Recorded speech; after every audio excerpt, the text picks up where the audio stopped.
Hello दोस्तों, स्वागत है आपका एक और नए क्लास में। सबसे पहले सभी को स्वतंत्रता दिवस की बहुत बहुत शुभकामनाएं। और आज से हम लोग कल हमने एक वीडियो डाली थी, 30 दिन के अंदर 75 वीडियोस पोस्ट करने वाले हैं, जिसमें से ये पहली वीडियो है भाई। फर्स्ट सेमेस्टर में अगर आप हो और पेपर देने जा रहे हो तो भैया फर्स्ट के, थर्ड के, फिफ्थ के वीडियो सारे आएंगे, लेकिन ये फर्स्ट सेमेस्टर बॉटनी का एक मोस्ट वांटेड टॉपिक है। अगर आप पेपर उठा के देखोगे तो बायो रेमिडिएशन मेरे भाई कई बार 25 नंबर में लॉन्ग में आया हुआ है।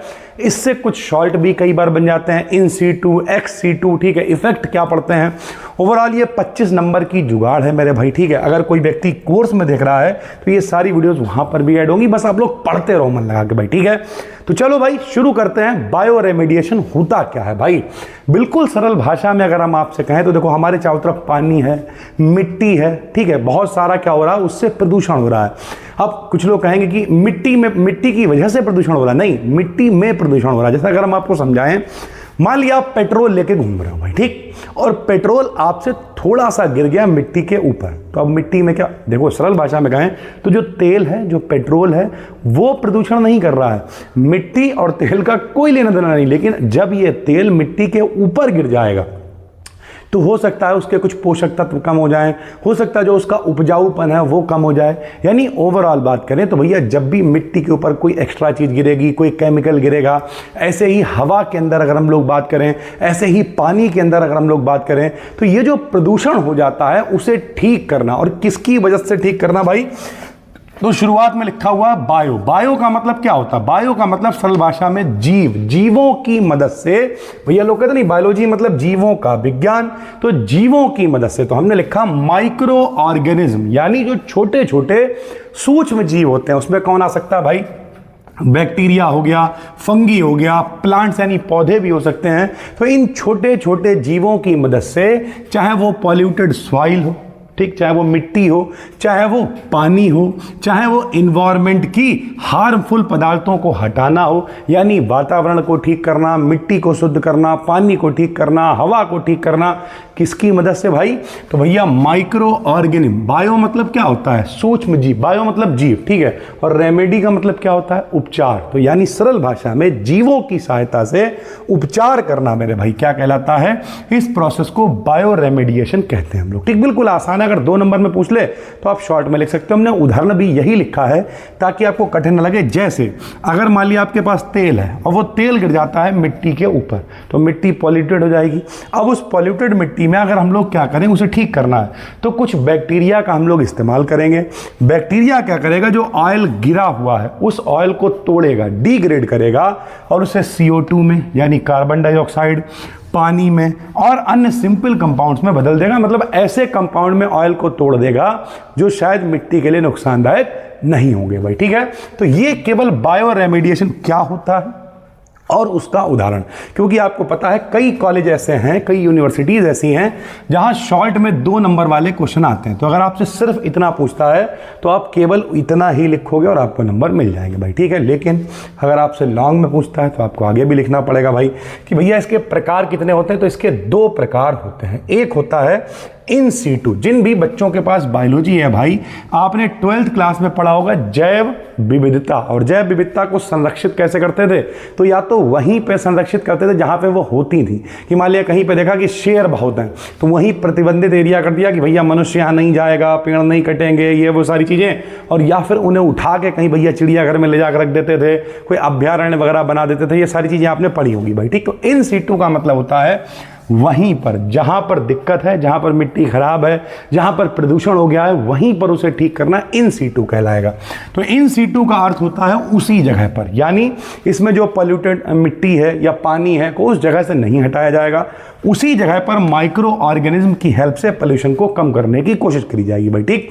इसके लिए जो पॉल्यूटेड साइट होगी वहां पर माइक्रो ऑर्गेनिज्म को सुइटेबल कंडीशन दी जाएंगी, यानी जो भी सूक्ष्म जीव हैं उनके लिए ऑक्सीजन की सही व्यवस्था करी जाएगी, ठीक है। जो न्यूट्रिएंट्स उन्हें चाहिए उनकी व्यवस्था करी जाएगी। मॉइस्चर यानी जो नमी चाहिए उसकी व्यवस्था करी जाएगी। पीएच वैल्यू, जैसे अगर जो बेसिक सूक्ष्म जीव होते हैं उनके लिए पीएच वैल्यू कितनी चाहिए होती है, 5 से 7 चाहिए होती है। टेम्परेचर कितना चाहिए होता है, तो टेम्परेचर 25 से 30 चाहिए होता है भाई। तो जो भी पीएच चाहिए, जो भी टेम्परेचर चाहिए, उन सब की व्यवस्था वहीं पर कर दी जाएगी जहां पर भैया पोल्यूशन है। और फिर वो उसे ठीक करने की कोशिश करेंगे मेरे भाई, ठीक है। इसके एडवांटेजेस की बात करें तो सबसे पहले तो मिट्टी को हटाना नहीं पड़ेगा भाई। जब मिट्टी को हटाना नहीं पड़ेगा तो कॉस्ट भी कम आएगी भाई। अरे भैया उठा के कहीं ले जाओगे, भैया नहीं, जगह भर को मिट्टी तो है नहीं, उठा लिया, भर के लिए गए। अगर पूरा कोई एक बहुत बड़ा एरिया जो है वो पोल्यूटेड है तो फिर आप मिट्टी इतनी उठा के नहीं ले जा सकते भाई। तो वहीं पर करोगे तो कॉस्ट कम आएगी। जो बड़े पॉल्यूटेड एरियाज हैं वहाँ पर उपयोगी है, छोटा मोटा है तो चल जाएगा, लेकिन बहुत बड़ा अगर कोई मतलब एरिया पड़ा हुआ है तो आप उसे उठा के नहीं ले जा सकते। इन्वायरमेंट में डिस्टर्बेंस भी कम होगा, क्योंकि जब आप कुछ भी अपनी जगह से हटा नहीं रहे हो, अव्यवस्थित नहीं कर रहे हो, तो फिर डिस्टर्बेंस भी कम होगा। कुछ डिसएडवांटेजेस भी हैं। प्रोसेस धीरे धीरे हो सकता है, क्योंकि भैया बड़ा एरिया अगर कोई है तो वहाँ पे माइक्रो ऑर्गेनिज्म काम करने में समय ले सकते हैं।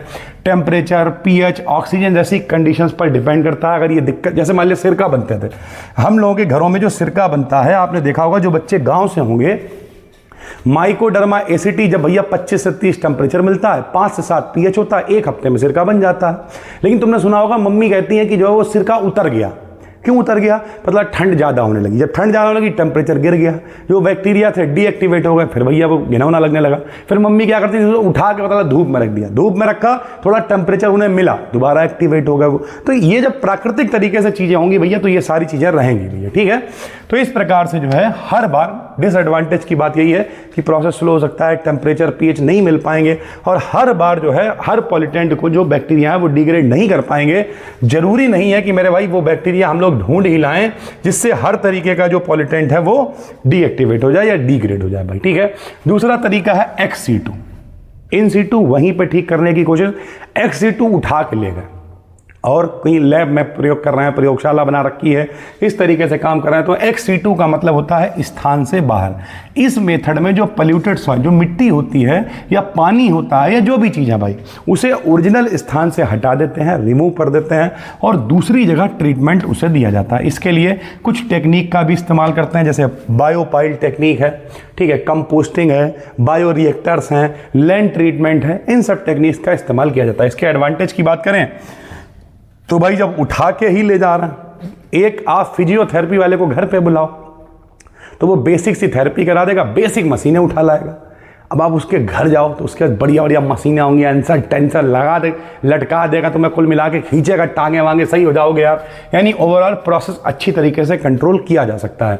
टेम्परेचर हो, ऑक्सीजन हो, उसने तो माहौल ही बना रखा लैब में भाई, तो फिर लैब में आपको इस सब चीज़ों की कोई भी दिक्कत नहीं होगी। डिसएडवांटेजेस की बात करें तो भैया सबसे पहला डिसएडवांटेज तो यही है कि मटेरियल को उठा के ले जाना पड़ेगा, और ले जाओगे तो ट्रांसपोर्टेशन की जरूरत पड़ेगी, ट्रांसपोर्टेशन वगैरह चाहिए होगा तो कॉस्ट भी ज़्यादा आएगी, यानी खर्चा भी आपका ज़्यादा हो जाएगा भाई, ठीक है। उसके अलावा लोकल कम्युनिटीज़ पर क्या प्रभाव पड़ता है, देखो अभी अगर 25 नंबर लॉन्ग में आएगा तो भैया सबसे पहले उसकी डेफिनेशन आपको बतानी पड़ेगी, फिर उसके प्रकार आपको बताने पड़ेंगे, और फिर उसका लोकल कम्युनिटीज़ पे क्या प्रभाव पड़ेगा, ये जब सब आप पूरा लिख दोगे तो आपको बहुत आराम से लॉन्ग में नंबर मिल जाएंगे भाई। तो क्या प्रभाव पड़ेगा, तो भैया पहला तो भैया जब अगर इसे बायो रेमेडिएशन को करा रहे हो तो पानी की, मिट्टी की, इन सबकी क्वालिटी इंप्रूव होगी, क्योंकि इंप्रूव करने के लिए ही तो सब कर रहे हैं भाई। और जब ये इंप्रूव होगा तो वहाँ के लोगों की हेल्थ भी इंप्रूव होगी भाई।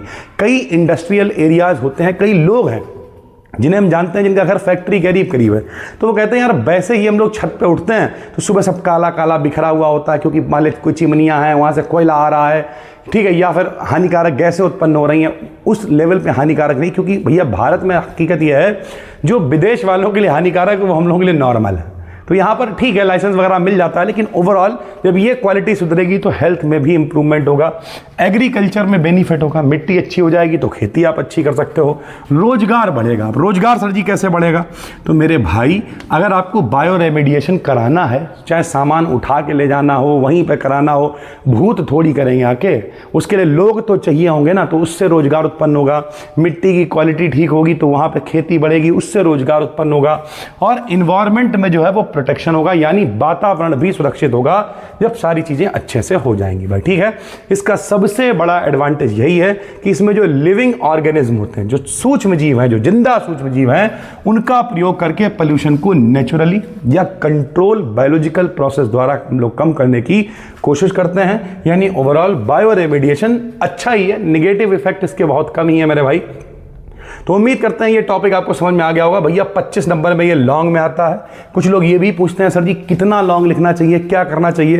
तो भैया जिन लोगों ने कोर्स में ज्वाइन कर रखा, हम अलग से आपको दिखाएंगे, बताएंगे, समझाएंगे कैसे लॉन्ग लिखना है, कैसे शॉर्ट लिखना है, क्या करना है, सब बताएंगे। पूरे पेपर सॉल्व करवाएंगे। घबराइए नहीं, अगले 1 महीने के अंदर अब लगने वाले हैं अंधाधुंध तरीके से भाई, ठीक है। अगर यूट्यूब पर देख रहे हो तो चैनल को सब्सक्राइब कर लो, डिस्क्रिप्शन में लिंक है। कोर्स में भी आप एनरोल कर सकते हो। आज 15 अगस्त है भाई, तो आज के लिए थोड़ा सा ऑफर भी है, उसमें चाहना तो डिस्क्रिप्शन में चेक कर लेना, वरना फ्री में टेलीग्राम पे चैनल है, उसे क्लिक करके ज्वाइन कर लो। ये PDF वगैरह हम आपको वहाँ पर भी दे देंगे भाई, ठीक है। मिलते हैं फिर एक नई वीडियो में, तब तक के लिए धन्यवाद, थैंक यू।